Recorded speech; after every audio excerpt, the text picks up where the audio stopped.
When I was a teenager, my mother used to admonish me to pay less attention to what was on the outside, my clothes, my hair, my makeup, and more attention to what was on the inside, my personality, my work ethic, my character. That was kind of hard to do because I, like every other teenager, faced a bombardment from the media about how if I would only focus more on the outside, looking pretty, it would solve all my problems. In the context of the workplace, the last 10+ years of media messaging and buzz has made it seem as though what makes a great place to work are the outside perks. Aspects of an organization like 24/7 concierge, arcades, even nap pods. Wild and crazy innovations coming largely from the Silicon Valley's fast-growing tech sector, like jobs without titles and unlimited vacation time, draw our attention to the outside aspects of what makes an organization great. But what most employees actually feel makes their company great is what's on the inside. It seems to me that in the world of work, we are focusing on the wrong things. How many of you in the audience have ever felt on Sunday night kind of a churning in your gut of anxiety or depression as you've gotten ready to go back to work on Monday? Show of hands. Awesome. And has anybody here listened to a friend or colleague or a family member, even in the last 30 days, regale you with stories of how unhappy they are at work? I'm not surprised.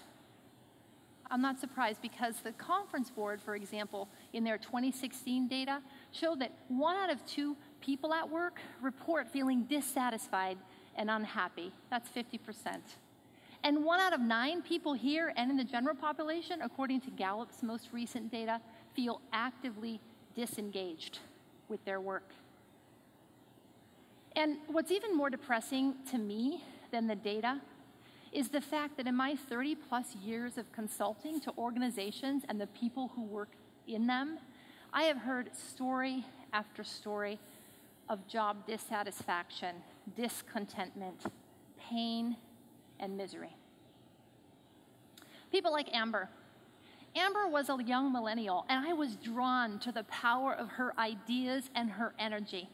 I had been called in to coach her because although her employer saw her as a high performer, she wasn't succeeding there.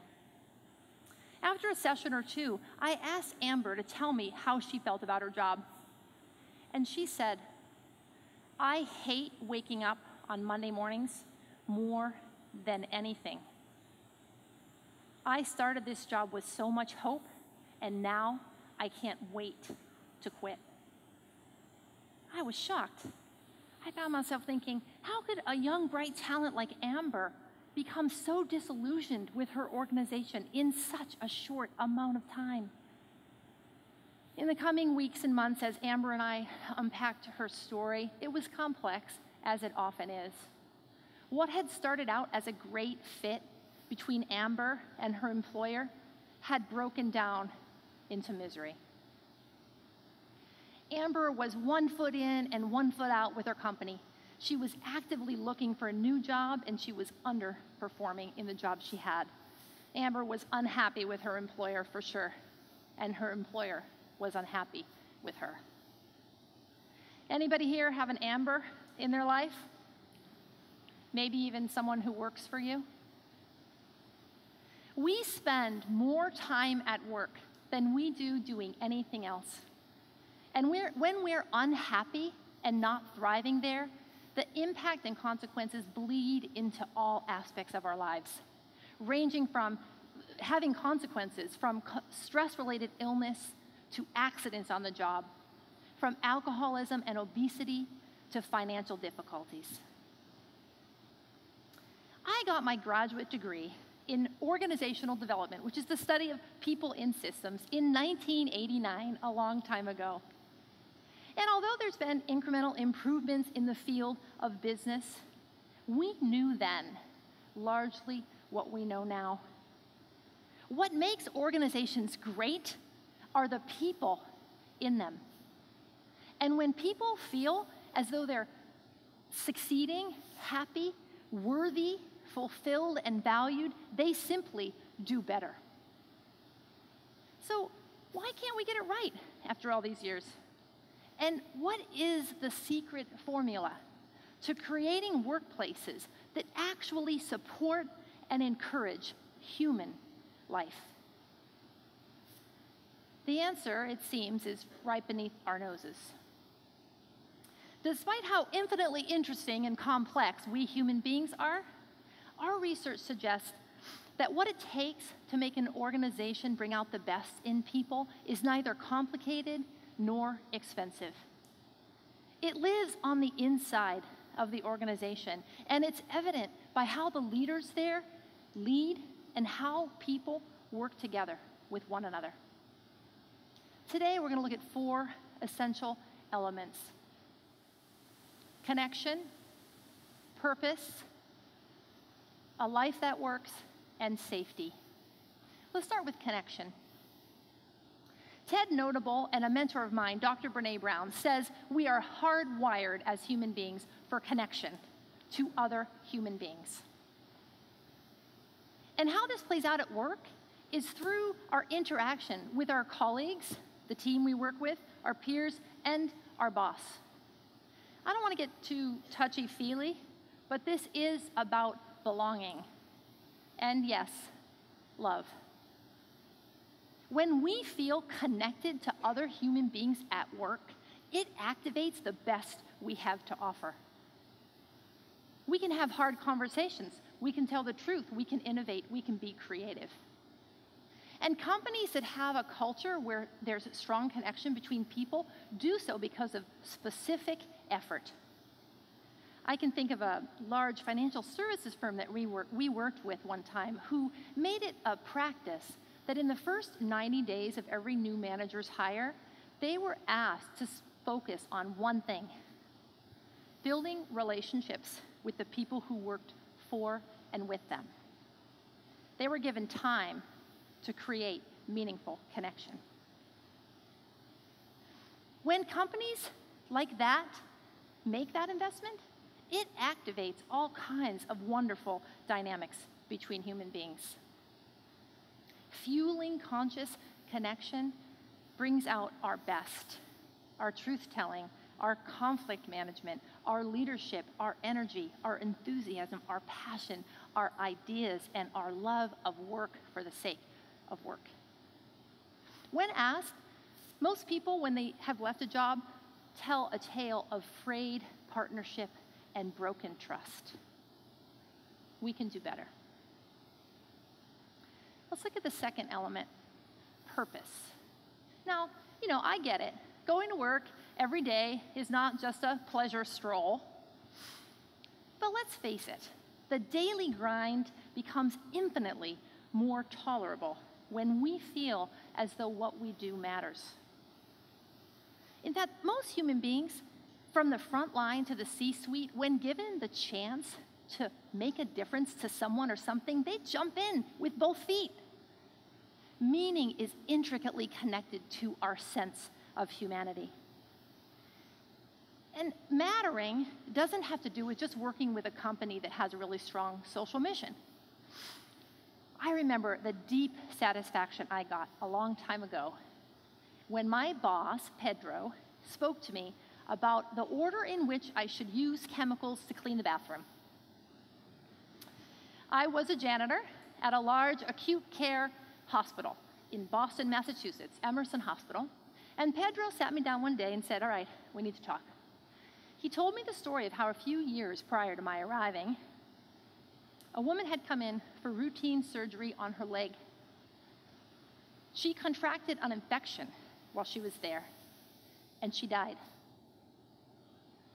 That infection was largely caused by shoddy cleaning techniques. Whammo. Blinding newsflash to my 18-year-old brain. what I did mattered. Pedro went on to explain to me that the order in which we used the chemicals to sanitize the rooms made a difference to eliminating the bacteria that could invade a patient in a hospital. When we feel deep in our gut that what we do matters, we will do almost anything. Let's talk next about safety. Safety was one of Abraham Maslow's human needs that he identified on his hierarchy of needs that he researched and spoke about in the 1950s. In the context of work, safety has to do both with being free from physiological harm as well as being free from emotional and intellectual harm. When we feel safe, we have the capacity to tackle really hard work with grit and courage. And when we don't feel safe, we live in fear. One organization that we worked with, a biomedical firm, made an investment in safety by emphasizing team cohesion at the front line. They hosted workshops, they offered coaching almost every day at that plant. People talked about partnership and trust. As a result, the culture of that organization was one where everybody told the truth, even about mistakes. Every employee in that company, including senior leaders, were seen as an ally to the work at hand, not a threat. When we feel safe, we can work at our optimum and at our best. I have heard so many stories of safety violations, huge violations, like sexual harassment and bullying that have caused people emotional pain and even legal action. I've also heard micro examples of safety violations at work that incrementally over time add up to loss, like bad lighting and an absent boss. The fourth element I want to look at is having a life that works. I know, I said that most of us spend most of our time at work, but that does not mean that work is the only thing that matters to us, right? We also want to raise families, to love, to adventure, to learn, to cook, to practice hobbies. For me, a life that works includes things like being the kind of mother I want to be, tending to my elder parent, making apple butter in the fall, running outside, reading fiction, and sometimes on a Sunday morning, I like to linger over the newspaper for hours with my husband. It's essential that our workplaces not suck the life out of us, requiring 24/7 access and obtrusive interruptions to our limited lifetime. Our world faces complex and hairy problems. And many of those problems are going to be solved by organizations and businesses, large and small, all over the world. Those organizations need people working there who bring their best game every day. Those employees will use their creativity, discretion, and judgment to get the job done. I propose that in addition to measuring company performance on profit, we consider measuring company performance on the extent to which they foster human well-being.